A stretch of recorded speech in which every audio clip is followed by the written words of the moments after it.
Hello, ನಮಸ್ಕಾರ ಎಲ್ರಿಗೂ. Welcome to finance tech by Mohit. So ನಾವು ಇವತ್ತು ಸ್ಟಾಕ್ ಮಾರ್ಕೆಟ್ನ ಹಿಸ್ಟ್ರಿ ತಿಳ್ಕೊಳ್ಳೋಣ. ಏನಪ್ಪ ಹಿಸ್ಟ್ರಿ ಅಂತಂದರೆ, ಎಲ್ರಿಗೂ ಗೊತ್ತಿರ್ಬೋದು. ಸ್ಟಾಕ್ ಮಾರ್ಕೆಟ್ ಅಂತಂದರೆ ಮುಂಬೈಯಲ್ಲಿರೋ ನಮಗೆಲ್ರಿಗೂ ಗೊತ್ತಿರೋ ಅಂತಹ BSE, ಬಾಂಬೆ ಸ್ಟಾಕ್ ಎಕ್ಸ್ಚೇಂಜ್ ಆಗಿರ್ಬೋದು, ನ್ಯಾಷನಲ್ ಸ್ಟಾಕ್ ಎಕ್ಸ್ಚೇಂಜ್ ಆಗಿರ್ಬೋದು. ಇನ್ನು ಕೆಲವೊಬ್ಬರಿಗೆ ಮೊದಲು ಕೋಲ್ಕತ್ತಾ ಸ್ಟಾಕ್ ಎಕ್ಸ್ಚೇಂಜ್ ಇತ್ತು ಅನ್ನೋದು ಸ್ವಲ್ಪ ಜನಕ್ಕೆ ಗೊತ್ತು. ಬಟ್ ಸ್ವಲ್ಪ ಜನಕ್ಕೆ ತುಂಬ ಜನಕ್ಕೆ ಗೊತ್ತಿಲ್ಲ. ಬೆಂಗಳೂರದ್ದು ಒಂದು ಸ್ಟಾಕ್ ಎಕ್ಸ್ಚೇಂಜ್ ಇತ್ತು. Unfortunately 2014 Calcutta stock exchange and Bengaluru stock exchange 2013-14 shut down ಆಯಿತು. ಡ್ಯೂ ಟು ಸೆಬಿ ನಾರ್ಮ್ಸ್ಗೆ ತಕ್ಕಂಗೆ ಅದು ವ್ಯಾಲಿಡೇಟ್ ಆಗ್ತಿರಲಿಲ್ಲ. ಸೊ ಅದಕ್ಕೋಸ್ಕರ ಅದೆರಡು ಸ್ಟಾಕ್ ಎಕ್ಸ್ಚೇಂಜ್ನ ಕ್ಲೋಸ್ ಮಾಡಬೇಕಾಗಿ ಬಂತು. ಸೊ ಸ್ಟಾಕ್ ಮಾರ್ಕೆಟ್ ಯಾವಾಗ ಸ್ಟಾರ್ಟ್ ಆಗಿತ್ತು, ಎಷ್ಟು ವರ್ಷ ಹಳೆಯದು, ಇದರದ್ದು ಫಸ್ಟ್ ಯಾವುದು ಕಂಪ್ನಿ ಲಿಸ್ಟ್ ಆಗಿತ್ತು, ಪ್ರಪಂಚದಲ್ಲೇ ಫಸ್ಟ್ ಕಂಪ್ನಿ ಯಾವುದು, ಸ್ಟಾಕ್ ಎಕ್ಸ್ಚೇಂಜ್ಗೆ ಫಸ್ಟ್ ಲಿಸ್ಟ್ ಆಗಿದ್ದ ಕಂಪ್ನಿ ಯಾವುದು, ಪಬ್ಲಿಕ್ಗೋಸ್ಕರ ಇಶ್ಯೂ ಮಾಡಿದ ಕಂಪ್ನಿ ಯಾವುದಾಗಿರ್ಬೋದು, ಅದರದ್ದು ಇವತ್ತಿನ ಬೆಲೆ ಏನಿದೆ. ಸೊ ಎಲ್ಲ ಪ್ರತಿಯೊಂದು ತಿಳ್ಕೊಳ್ಳೋಣ. ಸಬ್ಸ್ಕ್ರೈಬ್ ಮಾಡಿ ಫಸ್ಟು, ಆಮೇಲೆ ತಿಳ್ಕೊಳ್ಳೋಣ. ಓಕೆ. ಸೊ ಈಗಿಂದ 400 years ಬ್ಯಾಕ್, ಅಂದರೆ 400 ವರ್ಷದ ಹಿಂದೆ 1602 1602 ಇಸ್ವಿಲಿ the Dutch East India company ಅಂತ ನೆದರ್ಲ್ಯಾಂಡ್ಸ್ನ ಯೂಶುವಲಿ ಡಚ್ ಅಂತಾರೆ. Okay, they speak Dutch. So the Dutch East India company ಅಂತ ಫಸ್ಟ್ ಎಸ್ಟಾಬ್ಲಿಷ್ ಮಾಡ್ತಾರೆ. That was the world's first stock company ಆಗಿತ್ತು. ಸ್ಟಾಕ್ ಎಕ್ಸ್ಚೇಂಜ್ ಅವರೇ ಕ್ರಿಯೇಟ್ ಮಾಡಿದ್ದು. ಮತ್ತು that was the first company to issue the stocks to the public. ಅಂದರೆ ಎಲ್ಲ ಸಾಮಾನ್ಯ ಜನರಿಗೋಸ್ಕರ ಅದು ಸ್ಟಾಕ್ ಅವೈಲೇಬಲ್ ಆಗಿತ್ತು. ಸೊ ಹೋಗಿ ಸ್ಟಾಕ್ಸ್ನ ಬೈ ಮಾಡ್ಬೋದಿತ್ತು. ಅವರು ಕೂಡ ಒಂದಷ್ಟು ಶೇರ್ಸ್ನ ಖರೀದಿ ಮಾಡಿ ಆ ಕಂಪ್ನಿ ಮೇಲೆ ಇನ್ವೆಸ್ಟ್ ಮಾಡ್ಬೋದಾಗಿತ್ತು. So the Dutch East India company ಅವತ್ತಿನ ವ್ಯಾಲ್ಯೂಗೆ ಇವತ್ತಿನವರೆಗೂ ಕಂಪನಿ ಎಸ್ಟಾಬ್ಲಿಷ್ ಆಗಿದ್ದು ಯಾವಾಗ, 1602 ಇಯರಲ್ಲಿ. ಈಗೆಷ್ಟು 2025.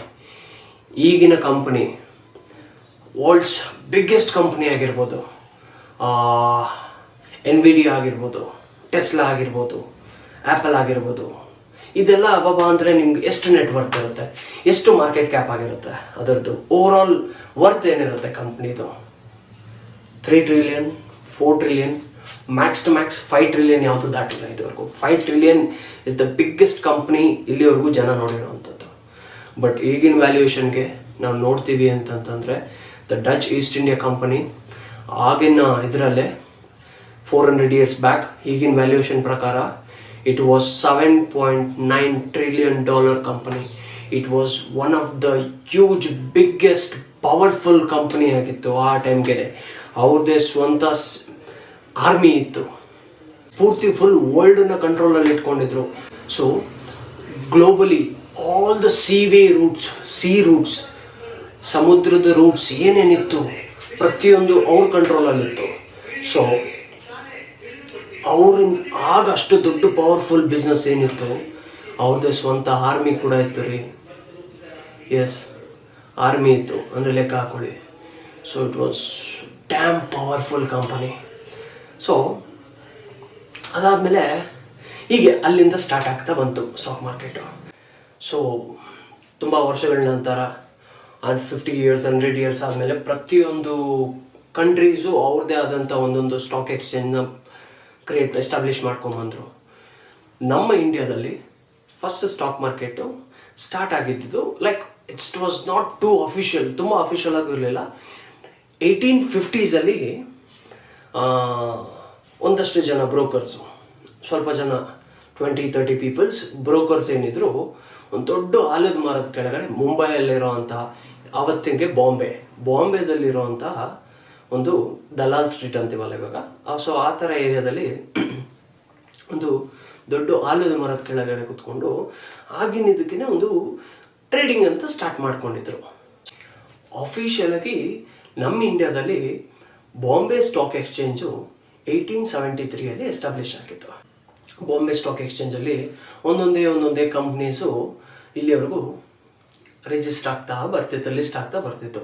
ಸೊ ನಮಗೆ ಕಂಪನೀಸ್ ಎಲ್ಲ ಲಿಸ್ಟ್ ಆಗಕ್ಕೆ ಸ್ಟಾರ್ಟ್ ಆಗಿತ್ತು ಅಂತಂದರೆ ಲಾರ್ಜ್ ನಂಬರ್ಸಲ್ಲಿ 90s ಆದಮೇಲೆ 1960s 1970s 1960s ಇನ್ನೊಂದು ಮ್ಯೂಚುವಲ್ ಫಂಡ್ ಸ್ಕೀಮ್ದೊಂದು ಯೂನಿಟ್ ಟ್ರಸ್ಟ್ ಆಫ್ ಇಂಡಿಯಾ ಅಂತ ಒಂದು ಮ್ಯೂಚುವಲ್ ಫಂಡ್ ಸ್ಕೀಮ್ ತಂದಿರೋದು ಫಸ್ಟ್ ಟೈಮು ನಮ್ಮ ಇಂಡಿಯಾಗೆ.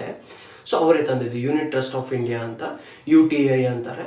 ಸೊ ಅವರು ಫಸ್ಟ್ ಟೈಮ್ ಪಬ್ಲಿಕ್ ಆಫರ್ ಮಾಡಿದಾಗ, ಪಬ್ಲಿಕ್ ಇಶ್ಯೂ ಮಾಡಿದಾಗ, so for the first time ನಮ್ಮ ಇಂಡಿಯನ್ ಹಿಸ್ಟ್ರಿಲಿ 6,400 crore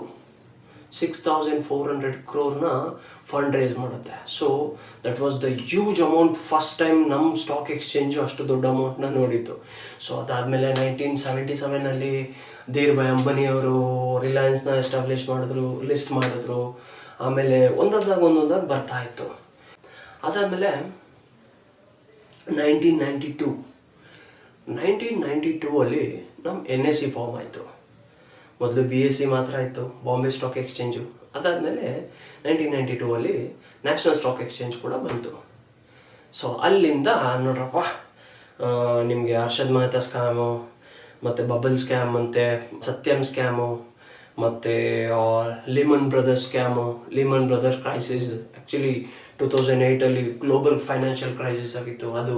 ಆಮೇಲೆ 2016 ಡಿಮಾನಿಟೈಸೇಷನ್ ಆಗಿತ್ತು, ಅಲ್ಲೊಂದು ಸಣ್ಣ ಏಟ್ ಬಿತ್ತು ನಮ್ಮ ಫಿನಾನ್ಸ್ ಸ್ಟಾಕ್ ಮಾರ್ಕೆಟ್ಗೆ. ಸೊ ಅದಾದಮೇಲೆ ಕೋವಿಡ್ ಗೊತ್ತಲ್ಲ ಎಲ್ರೂ ಇಳಿಸ್ಬಿಡ್ತು. ಸೊ ಈ ಥರ ಸ್ಟಾಕ್ ಮಾರ್ಕೆಟ್ದು ಇದೊಂದು ಇತಿಹಾಸ ಇದೆ. ಸೊ 400 yearsಯಿಂದ ಸ್ಟಾರ್ಟ್ ಆಗಿ ಅಲ್ಲಿಂದ 80s 1850 ನಮ್ಮ ಇಂಡಿಯನ್ ಸ್ಟಾಕ್ ಮಾರ್ಕೆಟ್ ಸ್ಟಾರ್ಟ್ ಆಗಿ, ಸೊ ಈಗ 2025